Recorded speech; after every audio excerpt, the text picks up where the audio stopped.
anak muda akan pimpin Ketua DPR Provinsi Papua Pegunungan. Dan itu Ketua DPR termuda di Indonesia. Nah, siapa yang punya berpikir sampai ke sini? Kader. Kita harus bicara. Jangan cuma pikir diri sendiri.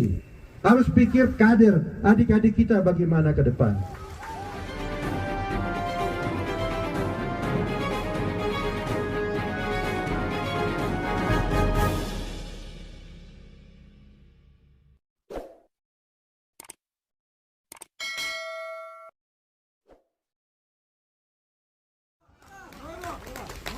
Saya mau orasi, tapi tadi Pak Gubernur sudah orasi. Saya mau bingung apa lagi orasi. Nah, tapi di sini yang perlu saya sampaikan kepada kita semua di sini, saya cuma mau tanya satu. Kemarin sebelum PSU, Asotipo ada anggota DPR?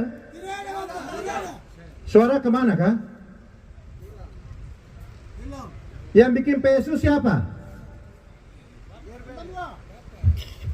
Kau tahu dari?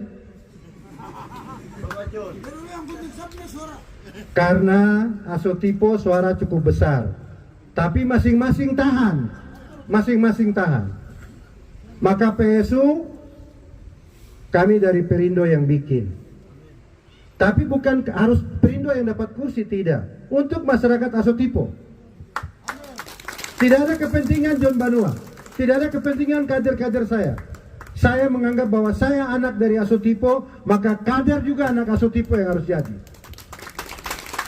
Partai Garuda yang dapat di PSU, silakan.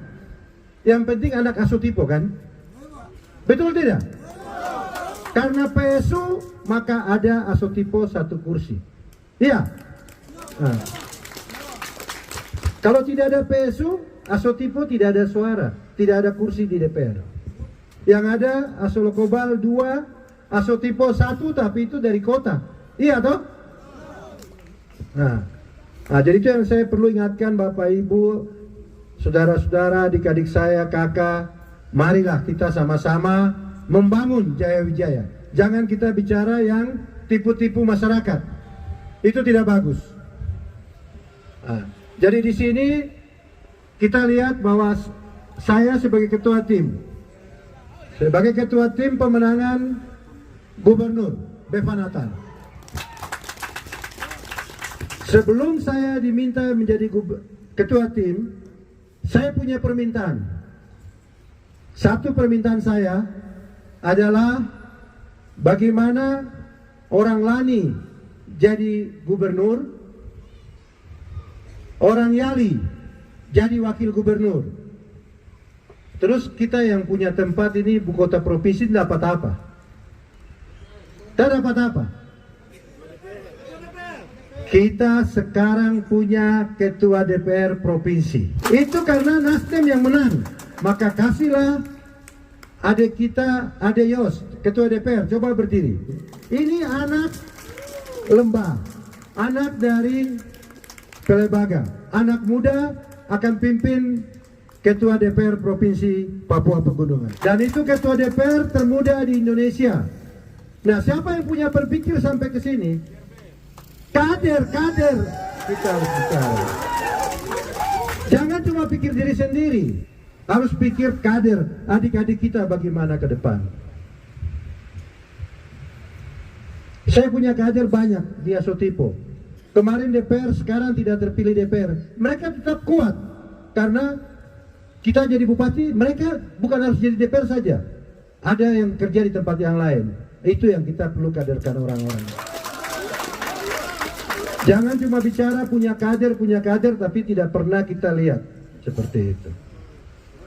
Jadi saya harap di sini keluarga besar di distrik Asotipo, Maima, Popopoba, Asolokobal, marilah berikan dukungan kepada kami. Dan saya juga hari ini bisa berbicara di tempat ini, dianggap calon bupati ini, empat dari tempat ini. Saya juga bagian daripada tempat ini. Jadi mungkin saya juga perlu tambahkan sedikit, bukan DPR saja yang akan kita bicara duduk di provinsi. Kita rebut provinsi, maka ASN kita, anak-anak Asotipo, Asolokobal, Maima punya hak juga di Provinsi Papua Pegunungan. Karena gubernur kita punya, bukan orang lain. Makanya kalau Beva Nathan dilantik, maka adik-adik saya, kakak-kakak saya yang punya ASN maupun pengusaha pasti diperhatikan. Tidak mungkin tidak. Saya kira mungkin itu